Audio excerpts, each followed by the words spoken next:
All right, everyone, future agricultural scientists, this is it, your final high-speed prep for the ICAR AIEEA exam. The clock is absolutely ticking, so let's get right to it and make every single second count. So are you ready for this? I'm going to take that as a big yes, because we are diving straight in. Think of this as your last-minute, rapid-fire workout to get those brain muscles sharp for the big day. Let's do this. Okay, first up, the briefing. Before we jump into the practice questions, we've got to know exactly what we're up against, right? So let's quickly go over the rules of the game. So what even is the ICAR AIEEA? Well, it's the All India Entrance Examination for Admission. Basically, this is the gateway. Your one shot to get into the best bachelor's programs in agriculture and all those related sciences, all across the country. So yeah, it's kind of a big deal.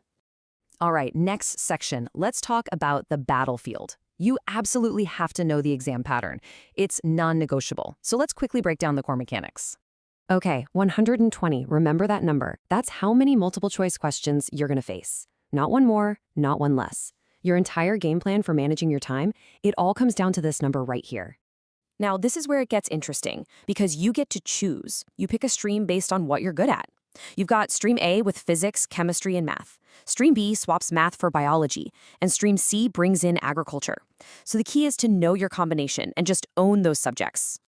And here's where the stakes get really high. Check this out. Every right answer gets you a sweet +4 marks. But, and this is a big but, every wrong answer costs you. You lose 1 mark. So what does that tell you? It means being accurate is just as critical as being fast.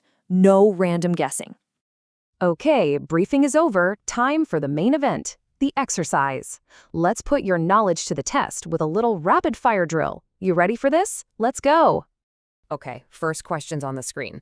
Which one of these is not a legume crop? You've got wheat, peas, beans, and groundnut. 3 of these belong together. 1 is the odd one out. Think about it for a second. And the answer is A, wheat, of course. Legumes, they're in the pea family. They do that cool nitrogen fixing thing. Wheat, totally different ballpark. It's a type of grass, a cereal. That's a super important distinction to remember. All right, next up, let's keep this ball rolling. This is a total classic from plant physiology. If a plant doesn't get enough nitrogen, what's going to happen? Think about it. What's nitrogen's main job in a plant? And the answer is A, chlorosis. It makes perfect sense when you think about it, right? Nitrogen is a key ingredient for chlorophyll. No nitrogen, no chlorophyll. And what does chlorophyll do? It makes leaves green. So without it, you get that telltale yellowing. Just taking a quick pause here to remind you, look at the sheer scope of this exam. We're talking everything from crop production all the way to biochemistry. It's a massive field, but don't let that intimidate you. Let's keep that energy high and keep going. Okay, let's switch gears a bit. Time for a true or false question. This one's about agricultural economics. So, regional rural banks, were they established in 1975? Yes or no? True or false? And the answer is true.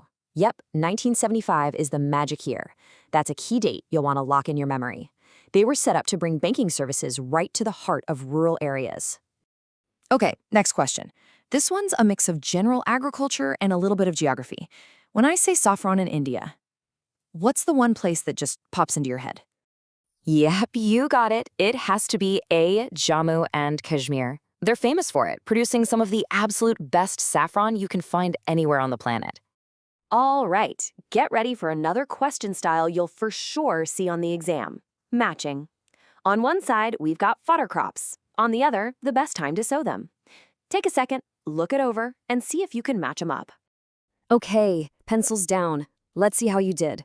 The correct matches are Guinea grass with June-July, oat with November-December, bajra with mid-July to mid-August, and napier with February and July. See, knowing those crop calendars is absolutely crucial. Awesome job on that drill. Seriously, great work. Now for the final piece of the puzzle, the debrief.